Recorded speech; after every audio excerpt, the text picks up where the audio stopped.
En la última década, la ciudad de Valencia ha cambiado su paisaje de forma espectacular, y la transformación más radical la ha experimentado el puerto, después que en 2007 la ciudad consiguiera acoger la Copa de la América de vela. Se han construido 3 dársenas, un canal, se han desplazado las mercancías y los pescadores. Me cito sobre el terreno con un periodista local especializado en infraestructuras. ¿Y ahora exactamente dónde estamos?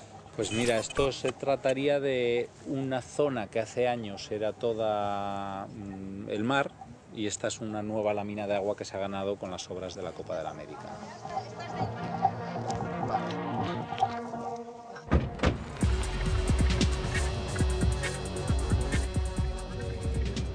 La idea sí que os habéis hecho: dársena nueva, dársena vieja, el canal, que yo creo que esta ha sido la obra dura más costosa, y el edificio Vélez y Ben, que es lo más emblemático. El más emblemático porque es la sede de anfitrión de lo que es la Copa de la América, donde se han hecho actos, recepciones, han venido aquí, que era el edificio VIP. Ahora está para eventos, bodas, banquetes, comuniones o lo que quieras hacer.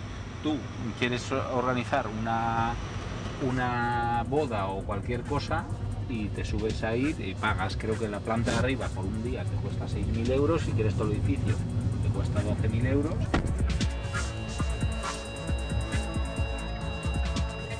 Además de un edificio emblemático, para la Copa de la América se construyeron 15 naves más en primera línea de mar, destinadas a los equipos participantes. El puerto cambió en 2007 para la regata y volvería a cambiar en 2008 para acoger el circo de la Fórmula 1. Desde que esto se acabó, aquí no hay nada. Ni siquiera puedes llegar a acceder a ver la lámina del agua. Son entre base y base, lo que te encuentras es esto. Entonces esto es un poco desolador. Es bastante desolador, porque si además esto me cuentas que solo se utiliza para la Fórmula 1, que son 3 días al año. 3 días al año. ¿Y esto no tiene ya ninguna utilidad? Esto está abandonado. ¿Y planes de futuro de estas bases? ¿Tú tienes constancia de alguno? Planes de futuro a fecha de ahora no hay nada. De hecho, en febrero acabó la última Copa de la América. Ya deberíamos estar pensando qué hacer con todo esto. Aquí no va a haber una 34 Copa de la América. O sea, te quedan las alcantarillas, eso está claro. Ciudad sede, Valencia... O sea, esto te ha quedado, pero...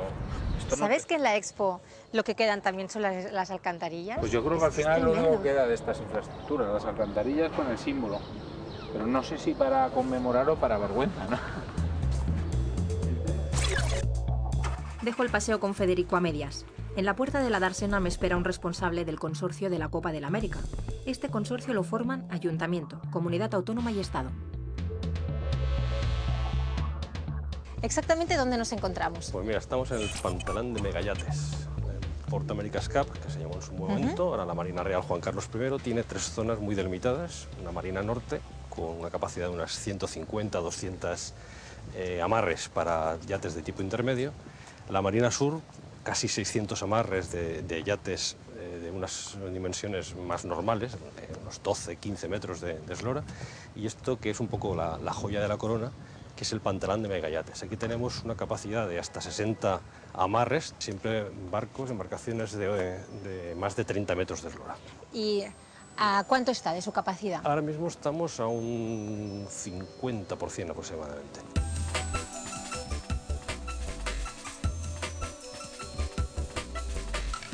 Vamos al Vélez Events, que es el edificio un edificio de eventos ahora mismo. Durante la 32 edición de la America's Cup fue el edificio VIP. Veréis que en la parte de arriba es una zona de cafetería, de presentación de productos. Ahora, por ejemplo, están preparando una presentación de un producto publicitario. Vamos para allá. Después de verlo desde tierra y desde el mar, por fin entramos en el famoso edificio. Es un espacio abierto, enorme y sin apenas movimiento. Subimos a la última planta.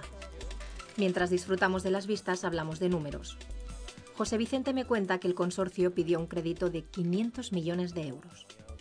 Todo esto que vemos aquí nos gastamos 350 millones de euros, o sea que se hizo un buen trabajo.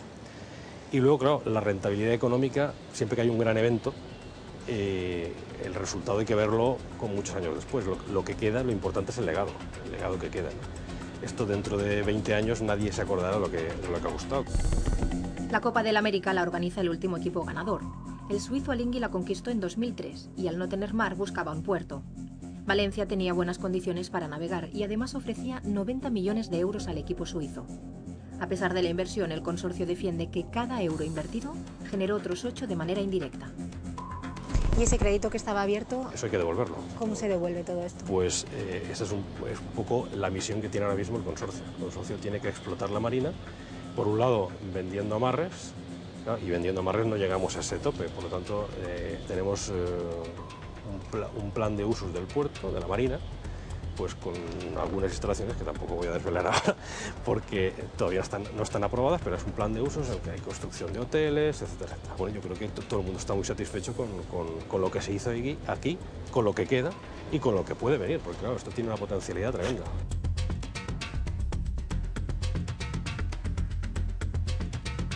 De vuelta a tierra busco a los vecinos de los barrios marineros. Les propongo un encuentro informal. Me interesa conocer cómo han vivido esta transformación. La Copa América fue mucho más respetuosa, porque por aquí dentro se podía pasear, se podía ir en bici, estaba prohibido aparcar, etcétera, etcétera. Y sin embargo con la Fórmula 1 todo eso se ha desmontado, se han quitado los jardines, se han quitado todo lo que había. Entonces de hecho las deudas del consorcio han aumentado precisamente por toda la inversión que se ha hecho de la Fórmula 1, que ha destrozado parte de lo que se hizo para la Copa América. De hecho, O sea, ¿la Fórmula 1 le cuesta dinero al consorcio? sí, claro, mucho, porque en la zona sur, la Marina Sur, estaba lleno de bares y chiringuitos, digamos, a pie del mar, ¿no? De los diques.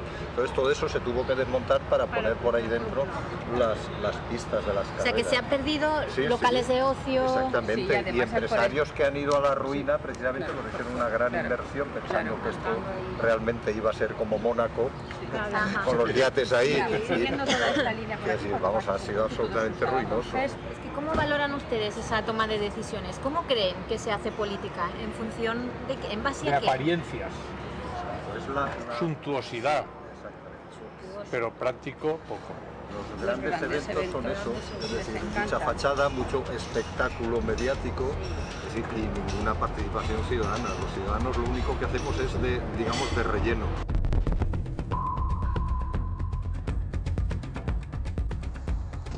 Hola. Es muy tarde. Bueno, no pasa nada. Es que nos hemos liado con el del consorcio y con los vecinos y muy mal. Bueno, se nos ha ido la luz un poco, pero da igual. Ahora Federico quiere saber cómo me ha ido en el consorcio.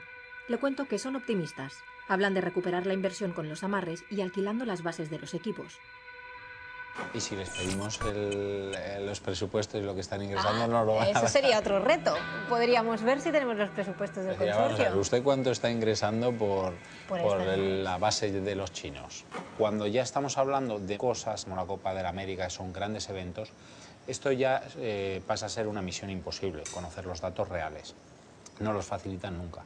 Pero no solo a los periodistas, sino no se los facilitan ni a la oposición, y a veces hasta también, si la policía está investigando una historia, tampoco le dan los datos y no viene por mandamiento judicial, como ha pasado con el caso Gürtel y con los datos de la Fundación de las Familias. O sea que hasta que no hay una petición judicial, en muchas ocasiones no tenéis acceso a la información completa, digamos. Sobre todo por un sistema que es un poco un truco. O sea, las administraciones se han acostumbrado a, para eludir este control, esta fiscalización por parte de la oposición o por parte del ciudadano de en qué se gasta el dinero público, lo que acaba haciendo es creando sociedades públicas o fundaciones.